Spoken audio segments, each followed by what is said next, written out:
আজিৰ এইটো video discuss কৰিম যে BA on semester new batch 2026-27 subject political science major বা মাইনর রাজনৈতিক তত্ত্বৰ পৰিচয় ইন্ট্ৰোডাকশন টু পলিটিক্যাল থিওৰি। তো এইটো আছিল কি বিএ ফাৰ্স্ট সেমিস্টাৰ 2026-27 শিক্ষাবৰ্ষ যিসকল ষ্টুডেন্ট পলিটিক্যাল সায়েন্স মেজৰ বা মাইনৰ লৈ পঢ়ি আছে তেওঁলোকৰ কাৰণে এই ভিডিঅটো অত্যন্ত গুৰুত্বপূৰ্ণ হয়। যেহেতু তেওঁলোকৰ পলিটিক্যাল সায়েন্স সাবজেক্টৰ নামটো হ'ব যে কি ৰাজনৈতিক তত্ত্বৰ পৰিচয় বা ইন্ট্ৰোডাকশন টু পলিটিক্যাল থিওৰি। এইটো আছিল কি বিএ ফাৰ্স্ট সেমিস্টাৰ পলিটিক্যাল সায়েন্স সাবজেক্টৰ নাম। আৰু এই সাবজেক্টৰ সিলেবাস কোনবিলাক হয় এইটো চোৱা। তো সিলেবাস তোমালোকৰ এইবিলাক আছে। সিলেবাস সৰ্বমুঠ তোমালোকৰ 4টা ইউনিট পঢ়িব লাগিব। প্ৰথম চ্যাপ্টাৰটো হ'ল ৰাজনৈতিক তথ্যবোধ, ৰাজনীতি কি, ৰাজনৈতিক তথ্য কি, ৰাজনৈতিক তথ্যৰ প্ৰেক্ষাপট। আৰু দ্বিতীয় নম্বৰ চ্যাপ্টাৰ আছিল সাম্প্ৰতিক প্ৰেক্ষাপট ৰাজনৈতিক তথ্যৰ দৃষ্টিভংগী। আৰু তৃতীয় নম্বৰ আছিল ৰাজনৈতিক তথ্যৰ ধাৰণা। আৰু শেষৰ চ্যাপ্টাৰটো হ'ল গণতান্ত্ৰিক বোধ। এই সৰ্বমুঠ তোমালোকৰ 4টা চ্যাপ্টাৰ পঢ়িব লাগিব বিএ ফাৰ্স্ট সেমিস্টাৰ পলিটিক্যাল সায়েন্স সাবজেক্টৰ। তো আজি তোমালোকৰ যে প্ৰথম চ্যাপ্টাৰ যেটো ৰাজনৈতিক তথ্যবোধ আছে এই চ্যাপ্টাৰত তোমালোকৰ মোস্ট ইম্পৰ্টেন্ট কমন প্ৰশ্নটো আলোচনা কৰিম 2026 বৰ্ষৰ ফাইনাল এক্সামিনেশনৰ কাৰণে। তো চ্যাপ্টাৰ নাম্বাৰ 1 ৰাজনৈতিক তথ্যৰ ধাৰণা ইম্পৰ্টেন্ট বা common question and answer 2026 final examination Guwahati ইউনিভাৰ্সিটিৰ। তো তোমালোকে ইম্পৰ্টেন্ট প্ৰশ্নখিনি ভালদৰে চাই লোৱা। 1 নম্বৰটো দিয়া আছে ৰাজনীতি বুলিলে কি বুজা? What do you mean by politics? Very important. আৰু উত্তৰটো কি হ'ব? ৰাজনীতিৰ সিদ্ধান্ত গ্ৰহণ কৰ্তৃপক্ষ হিচাপে চৰকাৰ আৰু জনসাধাৰণৰ মাজত সদায় এটা পাৰস্পৰিক আন্তঃক্ৰিয়া চলি থাকে। এনে আন্তঃক্ৰিয়া মত সংঘাত সহযোগিতা আৰু ঐক্যমতক ৰাজনীতি বুলি কোৱা হয়। তো ৰাজনীতি বুলিলে কি বুজা? এইটো আছিল প্ৰথম প্ৰশ্ন। 2 নম্বৰ প্ৰশ্নটো যে ৰাজনীতি শব্দটো কোনে প্ৰথম ব্যৱহাৰ কৰিছিল? যিও গুৱাহাটী ইউনিভাৰ্সিটি ফাইনাল এক্সাম 2025 বৰ্ষত যোৱা বৰ্ষ এই প্ৰশ্নটো আহিছিল। আৰু ইয়াৰ উত্তৰটো কি হ'ব? ৰাজনীতি শব্দটো কোনে প্ৰথম ব্যৱহাৰ কৰিছিল? এৰিষ্টটলে ব্যৱহাৰ কৰিছিল।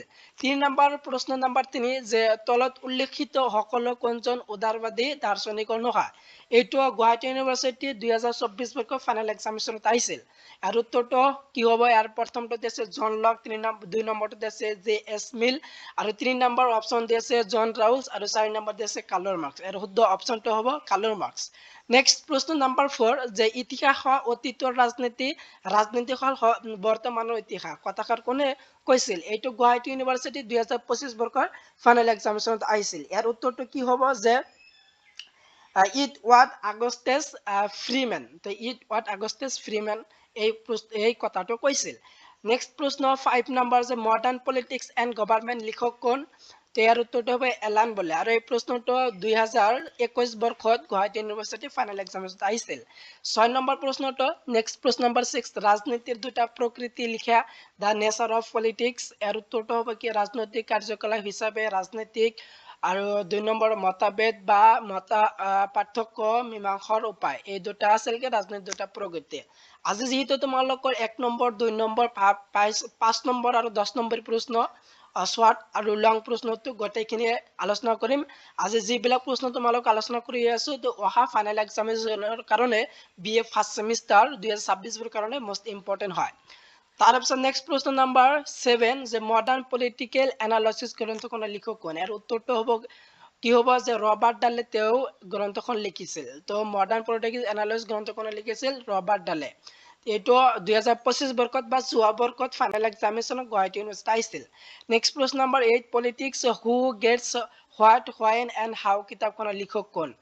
ইয়াৰ উত্তৰটো তোমালোকে চাই লোৱা যিহেতু দিয়া আছে। 9 নম্বৰ প্ৰশ্নটো ৰাজনীতিৰ মূল উপকৰণ কি?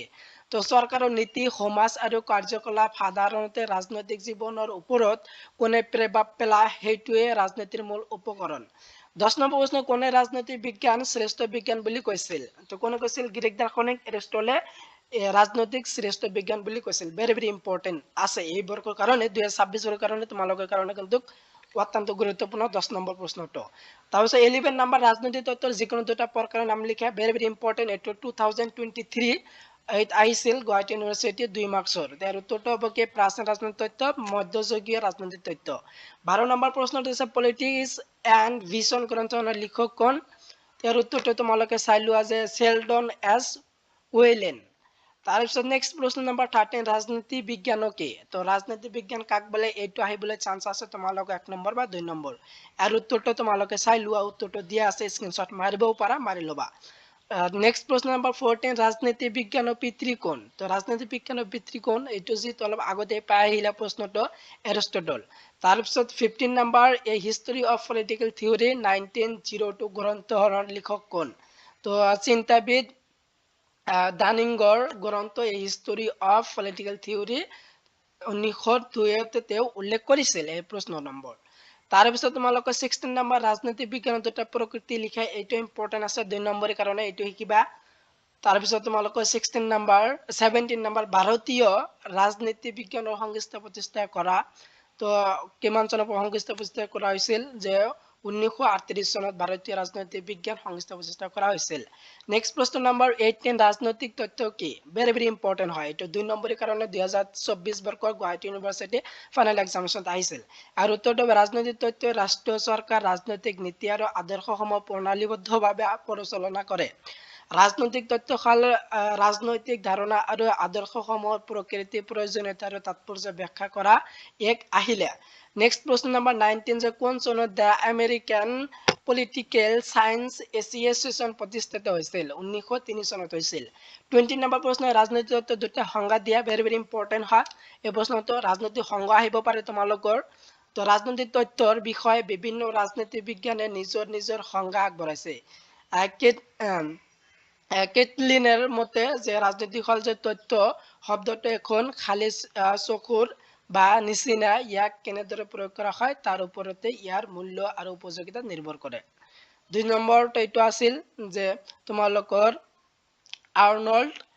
আৰ্নল্ড ব্ৰেষ্টৰ মতে তথ্যৰ সহায়ত সমৰ্থিত ধাৰণাই হৈছে তথ্য তাৰপিছত নেক্সট প্ৰশ্ন নম্বৰ 21 যে গ্ৰীক দাৰ্শনিক এৰিষ্টটলে লিখা বিখ্যাত গ্ৰন্থখনৰ নাম লিখা তা পলিটিক্স তো এইটো আছিল আনসাৰ তাৰপিছত নেক্সট প্ৰশ্ন নম্বৰ তোমালোকৰ 22 যে মাৰ্ক্সীয় দৃষ্টিকোণৰ পৰা ৰাজনৈতিক তথ্যৰ প্ৰদান কেইটা শ্ৰেণীত তো তিনিটা শ্ৰেণীত বিভক্ত কৰা হৈছে এই শ্ৰেণীকেইটা হ'ল যে বাপবাদী ৰাজনৈতিক তথ্য 2 নম্বৰটো হ'ল যে বুজোৱা ৰাজনৈতিক তথ্য আৰু 3 নম্বৰটো মাৰ্ক্সীয় ৰাজনৈতিক তথ্য তাৰপিছত 23 নেক্সট প্ৰশ্ন যে আমেৰিকাৰ ৰাজনীতি বিজ্ঞান সংস্থা প্ৰতিষ্ঠা কৰা হয় 1903 চনত তাৰপিছত তোমালোকৰ নেক্সট প্ৰশ্ন নম্বৰ 24 নেক্সট প্ৰশ্ন নম্বৰ 25 যে পলিটিক শব্দটো কি শব্দৰ পৰা উদ্ভৱ হৈছে আৰু উত্তৰটো হ'ব কি হ'ব যে গ্ৰীক শব্দ পুলিচৰ পৰা উদ্ভৱ হৈছে 26 প্ৰশ্ন নম্বৰ গ্ৰীক শব্দ পুলিচৰ অৰ্থ কি তো গ্ৰীক শব্দ পুলিচৰ অৰ্থ হ'ল নগৰ বা ৰাষ্ট্ৰ 27 নম্বৰ প্ৰশ্ন যে ৰাজনৈতিক বিজ্ঞানৰ সংজ্ঞা লিখা ৰাজনৈতিক বিজ্ঞানৰ সংজ্ঞা লিখিবলৈ কৈছে তো ইয়াত সংজ্ঞাটো তোমালোকে চাই ল'বা তাৰপিছত 28 যে দি ৰিপাব্লিক নামৰ গ্ৰন্থখন কোনে লিখিছিল ভেৰি ইম্পৰ্টেন্ট প্ৰশ্ন নম্বৰ তোমালোকৰ 2026 বৰ্ষৰ ষ্টুডেন্টৰ কাৰণে পলিটিকেল শব্দটোৰ ৰিপাব্লিক নামৰ গ্ৰন্থখনৰ লিখক কোন আছিল ইয়াৰ উত্তৰটো তোমালোকে চাই ল'বা 29 নম্বৰ প্ৰশ্ন যে কমিউনিষ্ট মেনিফেষ্টো গ্ৰন্থখনৰ লিখক কোন কাৰ্ল মাৰ্ক্স তাৰপিছত 30 নম্বৰ প্ৰশ্ন এ গ্ৰামাৰ অফ পলিটিক্স কিতাপখনৰ লিখক কোন লাস্কিয়ে এ গ্ৰামাৰ অফ পলিটিক্স নামৰ গ্ৰন্থখনৰ ৰচনা কৰিছিল তেওঁৰ লিখক কোন আছিল লাস্কিয়ে তাৰপিছত 31 ৰাজনৈতিক তথ্য দুটা প্ৰয়োজনীয়তা নাইবা প্ৰাসংগিকতা উল্লেখ কৰা এইটো 2 নম্বৰৰ কাৰণে ইম্পৰ্টেন্ট আছে 2 নম্বৰৰ কাৰণে এইটো কিবা তাৰপিছত 32 ৰাজনৈতিক তথ্যৰ যিকোনো দুটা গুৰুত্বপূৰ্ণ বিষয় উল্লেখ কৰা ভেৰি ইম্পৰ্টেন্ট প্ৰশ্নটো তোমালোকৰ কাৰণে এইটো যোৱাবৰ 2023 গুৱাহাটী ইউনিভাৰ্চিটি ফাইনেল এক্সামিনেশনত আহি গৈছিল 2 নম্বৰৰ কাৰণে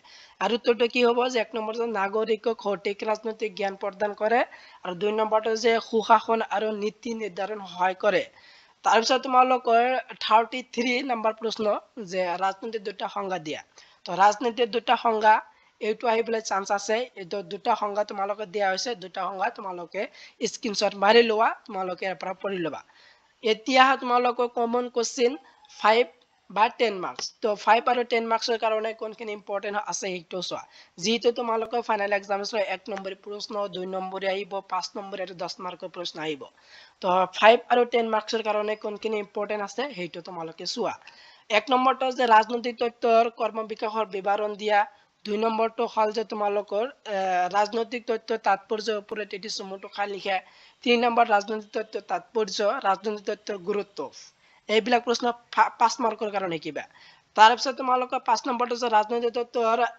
প্ৰাসংগিকতাৰ বিষয়ে এটি টকা লিখা ৰাজনৈতিক তথ্য কি ৰাজনৈতিক তথ্যৰ কৰ্মবিকাশ সম্পৰ্কে আলোচনা কৰা ৰাজনৈতিক তথ্যৰ সংজ্ঞা দিয়া ৰাজনৈতিক তথ্য আৰু ৰাজনীতি বিজ্ঞানৰ মাজৰ পাৰ্থক্যৰ বিষয়ে লিখা আৰু শেষৰটো হৈছে ৰাজনৈতিক তথ্যৰ সংজ্ঞা দিয়া বৰ্তমান সময়ত প্ৰেক্ষাপটত ইয়াৰ প্ৰকৃতি আৰু প্ৰাসংগিকতা আলোচনা কৰা তো তোমালোকৰ 1ৰ পৰা যি 8খন প্ৰশ্ন দিয়া আছে তো এইবিলাক প্ৰশ্ন তোমালোকৰ 5 আৰু 10 মাৰ্কছৰ কাৰণে মোষ্ট ইম্পৰ্টেন্ট হয় তো এইবিলাক আছিল কি তোমালোকৰ গুৱাহাটী ইউনিভাৰ্চিটিৰ BA first semester political science major আৰু মাইনৰ সাবজেক্টৰ মোষ্ট ইম্পৰ্টেন্ট প্ৰশ্ন উত্তৰ 2026 বৰ্ষ ফাইনাল এক্সামছৰ কাৰণে তো পলিটিক্যাল সায়েন্স সাবজেক্টৰ নামটো কি ৰাজনৈতিক তথ্যৰ পৰিচয় ইন্ট্ৰোডাকশন টু পলিটিক্যাল থিওৰি তো তোমালোকৰ সৰ্বমুঠ 4টাহে চেপ্টাৰ পঢ়িব লাগিব আজি যেহেতু তোমালোকৰ প্ৰথম চেপ্টাৰৰ ইম্পৰ্টেন্ট কোৱেশ্চন আনসাৰ দিলো আৰু নেক্সট ভিডিও তোমালোকৰ কোন চেপ্টাৰ লাগে বা কোন বিষয় লাগে হেতু কমেন্ট কৰি জনাবা আজিৰ ভিডিওটো ইমানেই আছিল